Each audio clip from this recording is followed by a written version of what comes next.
Life of travel days ഇന്ന് ചരിത്രം കുറിക്കുന്നു. 100 വർഷങ്ങൾക്ക് മുമ്പ് തീവണ്ടി വന്ന കാലഘട്ടത്തിലേക്ക് ഒരു തിരിച്ചുപോക്ക്. ഈ വീഡിയോയിലേക്ക് ഞങ്ങളുടെ എല്ലാ മാന്യ പ്രേക്ഷകർക്കും സ്വാഗതം. ഞങ്ങളുടെ വീഡിയോ ആദ്യമായി കാണുന്നവരുണ്ടെങ്കിൽ ഒന്ന് സബ്സ്ക്രൈബ് ചെയ്യുക, പിന്നെ അടുത്തുള്ള ബെൽ ബട്ടൺ എനേബിൾ ചെയ്യുക. എങ്കിൽ മാത്രമേ ഞങ്ങളിടുന്ന വീഡിയോസ് എല്ലാം നിങ്ങൾക്ക് നോട്ടിഫിക്കേഷനായി ലഭിക്കുകയുള്ളൂ. കേരളത്തിലെ പഴയ തീവണ്ടി ഗതാഗതവും അതിന്റെ ചരിത്രവും ചിത്രങ്ങളുമാണ് ഈ വീഡിയോയിൽ ഉൾപ്പെടുത്തിയിരിക്കുന്നത്. ട്രെയിൻ എന്ന ഈ അതിവേഗത്തിൽ സഞ്ചരിക്കുന്ന വാഹനം എങ്ങനെ ഇന്ത്യയിൽ വന്നു, എങ്ങനെയാണ് ഇന്ത്യൻ റെയിൽവേ ഉണ്ടായത് തുടങ്ങിയ കാര്യങ്ങളാണ് നമ്മൾ പറയാൻ പോകുന്നത്.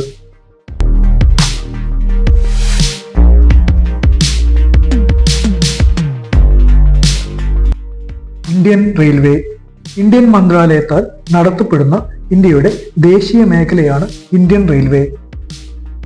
ഇന്ത്യയുടെ റെയിൽ ഗതാഗതം ഇന്ത്യൻ റെയിൽവേ എന്ന പേരിലാണ് അറിയപ്പെടുന്നത്. ലോകത്തിലെ തന്നെ ഏറ്റവും തിരക്കേറിയതും വിപുലവുമായ തീവണ്ടി പാതകളിൽ ഒന്നാണ് ഇന്ത്യൻ റെയിൽവേ. ഏകദേശം 5000 കോടി യാത്രക്കാരും 650 ദശലക്ഷം ചരക്കുകളും ഓരോ വർഷവും നമ്മുടെ തീവണ്ടി പാതയിലൂടെ നീങ്ങുന്നു. 16 ലക്ഷം പേർക്ക് ജോലി കൊടുക്കുന്ന ഇന്ത്യൻ റെയിൽവേയുടെ ചരിത്രം എന്താണ്? അതാണ് ഇനി പറയാൻ പോകുന്നത്.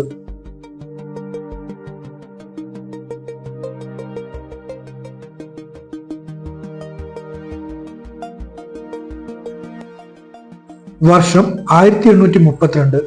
അന്നത്തെ മദ്രാസിൽ, അതായത് ഇന്നത്തെ ചെന്നൈയിൽ ആദ്യ നിർദ്ദേശങ്ങൾ നടപ്പാക്കപ്പെട്ടു. റെഡ് ഹിൽ റെയിൽവേയിൽ നിന്നും ഇന്ത്യയിലെ ആദ്യത്തെ ട്രെയിൻ ചൂളംവിളി ആരംഭിച്ചു. ഇന്ത്യൻ റെയിൽവേ പണ്ട് അറിയപ്പെട്ടിരുന്നത് റെഡ് ഹിൽ റെയിൽവേ എന്നായിരുന്നു. വില്യം അവറി നിർമ്മിച്ച ഒരു റോട്ടറി നീരാവി ലോക്കോമോട്ടീവ് ആയിരുന്നു അന്ന് ഉപയോഗിച്ചിരുന്നത്. സർ അർദൻ കോട്ടണിനാൽ ആയിരുന്നു ഇന്ത്യയിൽ ഈ റെയിൽവേ കൊണ്ടുവന്നത്. മദ്രാസിൽ റോഡ് നിർമ്മാണത്തിൽ ഉപയോഗിച്ചിരുന്ന ഗ്രാനൈറ്റ് കല്ലുകളായിരുന്നു ഇവിടെ റെയിൽവേക്ക് ഉപയോഗിച്ചിരുന്നത്. 1844 ഇന്ത്യയുടെ ഗവർണർ ജനറൽ ആയിരുന്ന ലോർഡ് ഹാട്രിഞ്ച് തീവണ്ടി ഗതാഗതം തുടങ്ങുവാൻ സ്വകാര്യ സംരംഭകരെ അനുവദിച്ചു.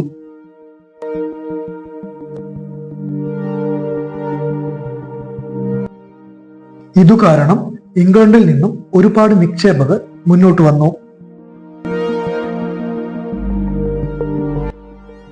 1.5 വർഷത്തിന് ശേഷം, അതായത് 1853 ഏപ്രിൽ 16 ആദ്യത്തെ പാസഞ്ചർ ട്രെയിൻ ഓടിത്തുടങ്ങി.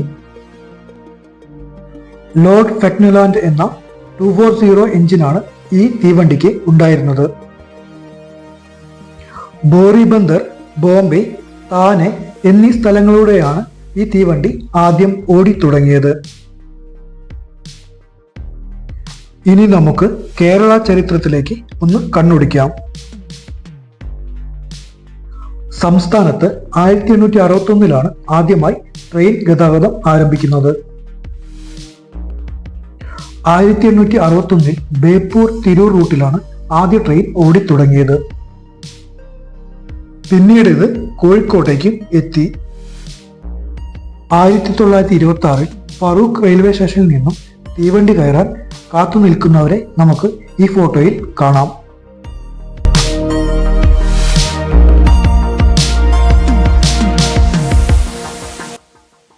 ഇപ്പോൾ തിരുനാവായ എന്നറിയപ്പെടുന്ന പണ്ടത്തെ പരപ്പേരി റെയിൽവേ സ്റ്റേഷന്റെ ഫോട്ടോ ആണിത്.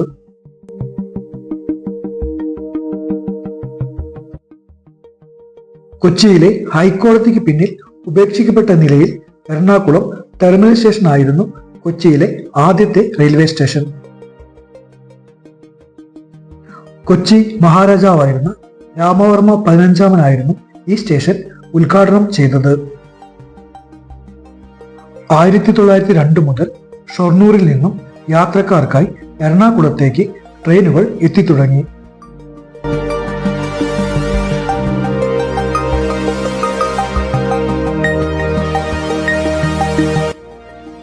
1935 ആയപ്പോഴേക്കും എറണാകുളം യാർഡ് കൂടുതൽ വിപുലമായി നവീകരിച്ചു. ഏതാനും ദശകങ്ങൾ കൂടി കഴിഞ്ഞപ്പോഴേക്കും എറണാകുളത്തു നിന്നും കോട്ടയത്തേക്കും തീവണ്ടി ഗതാഗതം ആരംഭിച്ചു.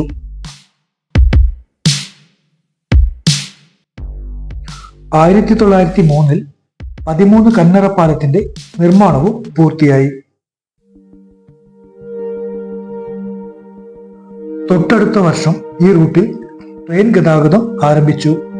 13 കന്നഡ പാലത്തിലൂടെയും ആര്യൻകാവ് തുരങ്കത്തിലൂടെയും തീവണ്ടികൾ കടന്നുപോയി. തിരുവിതാംകൂറിന്റെ ഭാഗമായിരുന്ന മൂന്നാറിൽ തോട്ട വ്യവസായത്തിനായി എത്തിയ ഇംഗ്ലീഷുകാർ 1908 മുതൽ അവിടെ തീവണ്ടി ഗതാഗതം ആരംഭിച്ചിരുന്നു.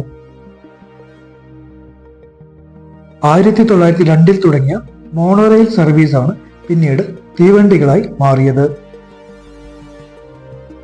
എന്നാൽ 1924 പ്രളയത്തിൽ മൂന്നാറിലെ തീവണ്ടി ഗതാഗതം അപ്പാടെ നശിച്ചു.